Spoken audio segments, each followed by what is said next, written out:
નામ આપનું? મારું નામ રાજુ વાલજીભાઈ રબારી, વતન ગામ મારું ચાંદિયલ. અને આ કેમ્પ અમે 2016થી કરીએ છીએ. અમારા ચાંદિયલ આખા રબારીવાસ તરફથી થાય છે અને 2016થી કરીએ છીએ. એટલે આજની તારીખમાં લગભગ 9-8 વર્ષ જેવું થાય છે. અને અહીંયા અમે સેવા એવી આપીએ છીએ કે સવારે ચા નાસ્તો હોય છે, સવારે જમવામાં મોહનથાળ હોય છે, પૂરી શાક હોય છે, દાળ ભાત હોય છે, પાપડ હોય છે અને છાશ હોય છે. અને કદાચ કોઈને ઉપવાસ હોય તો એના માટે અમે ફળાહાર પણ રાખીએ છીએ. અને રાત્રે અમે હળવું ભોજન રાખીએ છીએ.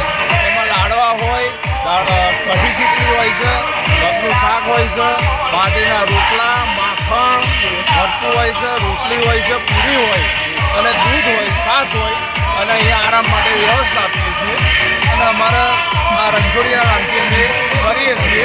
અને અમારા આખા ચાંદિયલ રબારી સમાજ વતીથી આ બધું આયોજન થાય છે. એમ આ કેમ્પ કેટલા વર્ષથી તમે કરો છો અહીં આ જગ્યા ઉપર? કેમ્પ અમે છેલ્લા 9 વર્ષથી કરીએ છીએ. 9 વર્ષથી 2016થી કરીએ છીએ. એટલે 8-9 વર્ષથી સતત અમારા વિરત ચાલી રહેશે. અને આ કેમ્પ અમે 11થી લઈ અને 14 સુધી કરીએ છીએ.